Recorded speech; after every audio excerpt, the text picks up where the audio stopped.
Imagine a creature that once walked the earth for over 75 million years, dominating ancient landscapes and surviving shifting climates, and yet, today, barely gets mentioned in the same breath as T-Rex or Velociraptor. That creature is Iguanodon. It was once one of the most famous dinosaurs on the planet, even serving as the face of early dinosaur reconstructions in the 19th century.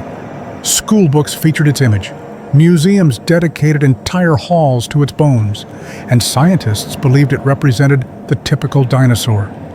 But as time passed and new discoveries emerged, Iguanodon quietly faded from the spotlight, while flashier predators captured the public imagination. This herbivorous giant became a forgotten legend. Even in early dinosaur books and public exhibits, Iguanodon was the one children pointed at first, its name easy to pronounce, its pose easy to imagine. In many ways, it helped generations imagine the prehistoric world. Yet now, few outside of paleontology remember it. How could a dinosaur so crucial to our understanding of prehistoric life simply vanish from public memory? What secrets did it hold? And why are we only now beginning to appreciate its incredible reign on Earth? As we uncover the story of Iguanodon, we step into the shadows of a mysterious world that once teemed with life, complexity, and survival strategies more advanced than we ever imagined. The tale of Iguanodon begins not with a skeleton, but with a tooth. In 1822, a woman named Mary Ann Mantell stumbled upon a large, fossilized tooth along a quiet country road in Sussex, England. She showed it to her husband, Gideon Mantell, a physician with a deep interest in natural history. At the time, the concept of dinosaurs didn't even exist. Scientists were puzzled by this strange tooth. It resembled that of a modern iguana, but was many times larger. Mantell boldly proposed it belonged to a massive, extinct reptile. Despite skepticism and ridicule, he named the creature Iguanodon, literally iguana tooth. It's hard to appreciate just how radical that idea was. In the early 1800s, the notion that giant reptiles once ruled the Earth seemed like fantasy. Even the word dinosaur wouldn't be coined until 2 decades later. But the discovery of Iguanodon helped lay the foundation for modern paleontology. What began as an odd tooth would grow into one of the most iconic and controversial fossils in scientific history. It challenged religious views of Earth's age and reshaped how scientists understood extinction. Without that tooth, we might never have discovered the entire Mesozoic era as we know it today. As interest in dinosaurs grew, scientists began reconstructing what these ancient creatures might have looked like. But with limited fossils and lots of imagination, mistakes were inevitable. One of the most famous errors in paleontology involved Iguanodon. Early reconstructions placed its distinctive thumb spike as a horn on its nose.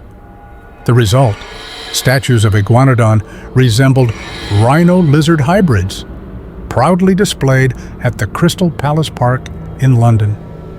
These Victorian-era models became cultural icons, but they were terribly wrong. The public adored these statues. Children climbed on them. Postcards were made. They even inspired scenes in science fiction novels.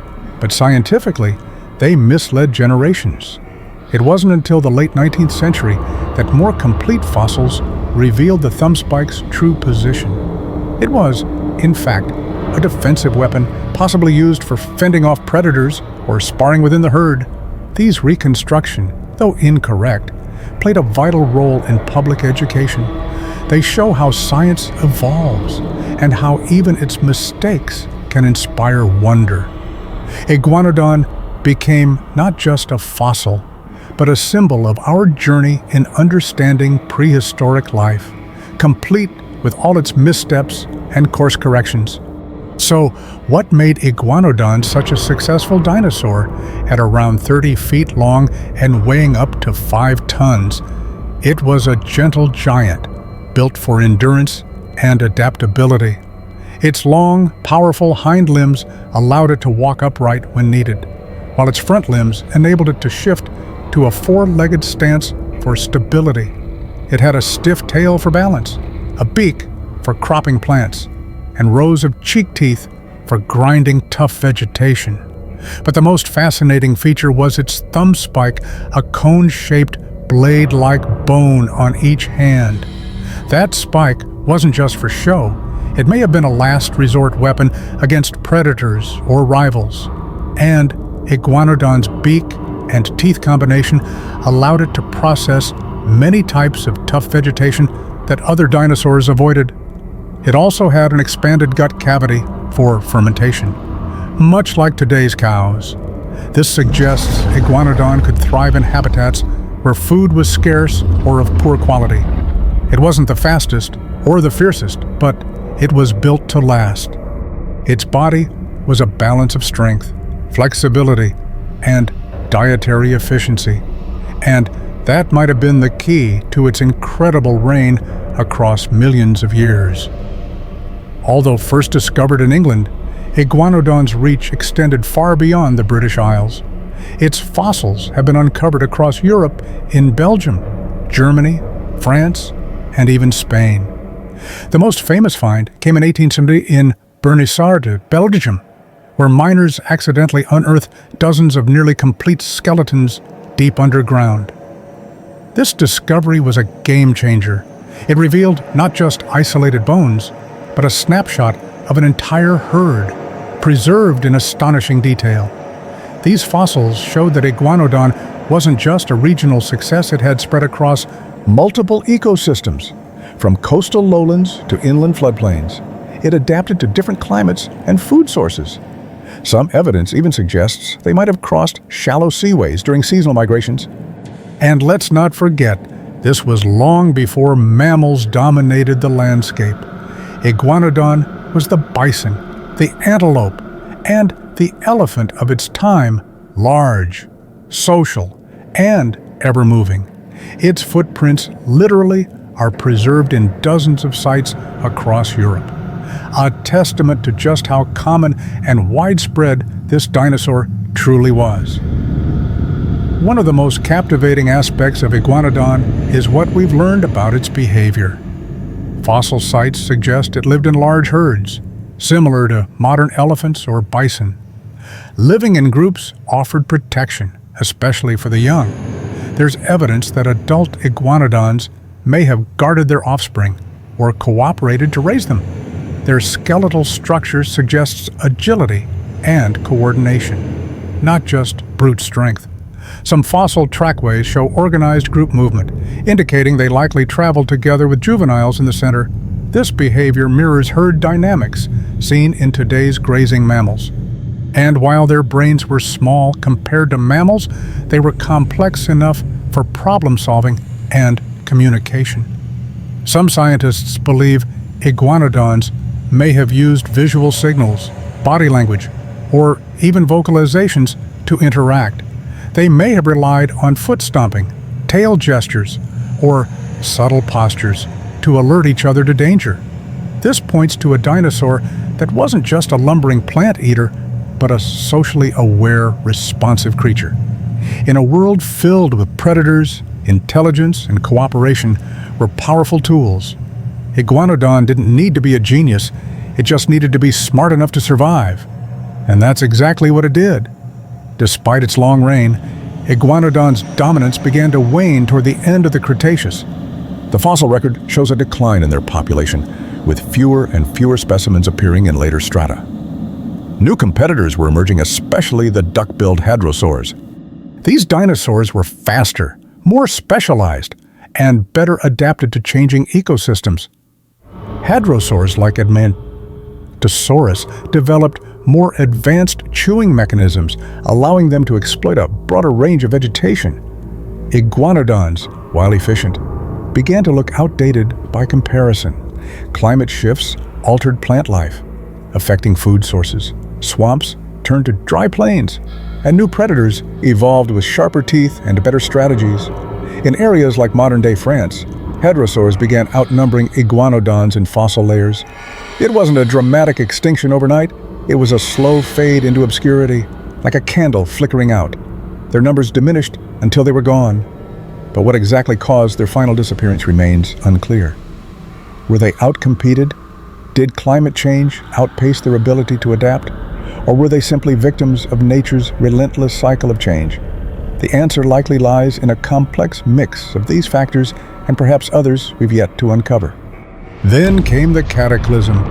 Around 66 million years ago, a massive asteroid slammed into what is now the Yucatan Peninsula. The impact unleashed energy equivalent to billions of nuclear bombs, triggering wildfires, tsunamis, and a nuclear winter that blocked sunlight for months. This event, known as the KPG extinction, decimated life on Earth. Plants withered, herbivores starved, and predators followed. Iguanodon, already declining, stood no chance. Its vast herds disappeared, leaving behind only bones and shadows. This wasn't just the end of one species, it marked the end of an entire herbivorous era. The age of dinosaurs was over. What's haunting is how quickly it all happened. One day, iguanodons grazed in sunlight. The next, the sky turned black. Dust blocked photosynthesis. Global temperatures dropped, and food chains collapsed. For a creature that had survived for tens of millions of years, it was an abrupt, merciless finale. And yet, its legacy was just beginning. The fossils buried in that ash would one day rise again, not in flesh, but in knowledge. In a way, the extinction allowed us to eventually find Iguanodon and tell its story, a story that reminds us how fragile even the most enduring species can be. Today, Iguanodon lives on not in forests or swamps, but in museums and imaginations. The Bernissar skeletons are now displayed in the Royal Belgian Institute of Natural Sciences, a testament to the creature's former glory. Over the decades, reconstructions have improved. Scientists now portray Iguanodon as agile, intelligent, and socially complex. It has appeared in textbooks, documentaries, and even animated films, though often overshadowed by flashier species. But the story doesn't end there. In museums across the world, from London's Natural History Museum to institutions in Berlin and New York, remnants of Iguanodon still inspire. New scans, 3D reconstructions, and biomechanical studies have renewed interest in its evolutionary importance. Some researchers even argue that Iguanodon may be more central to the dinosaur family tree than we thought. It represents a critical step between primitive herbivores and more advanced ornithopods. And for all its past fame, it remains one of the most complete and studied dinosaurs in history. In many ways, it's the dinosaur that made dinosaurs real to us. Without Iguanodon, we might still be guessing what a dinosaur even looked like. Despite centuries of study, Iguanodon still holds secrets. We don't know exactly how it communicated, how far it migrated, or how it adapted so successfully for so long. And perhaps most intriguingly, why it faded from public memory. Was it too ordinary, not fierce enough, or did we simply overlook its brilliance in favor of spectacle? The fossil record only tells part of the story. We're left to wonder what a living Iguanodon herd might have sounded like, how it defended its young in real time, or what role it played in shaping ancient ecosystems. For older generations who grew up with dinosaur books and museum visits, Iguanodon might stir forgotten memories of wonder. For scientists, it's a reminder that survival often lies not in teeth or claws, but in adaptability and community. And for us today, as we face our own global changes, perhaps there's something timeless in that lesson. Iguanodon thrived for over 65 million years, not through domination, but through resilience. Its story isn't just about extinction, it's about endurance. And maybe, just maybe, the forgotten dinosaur has more to teach us than we ever realized.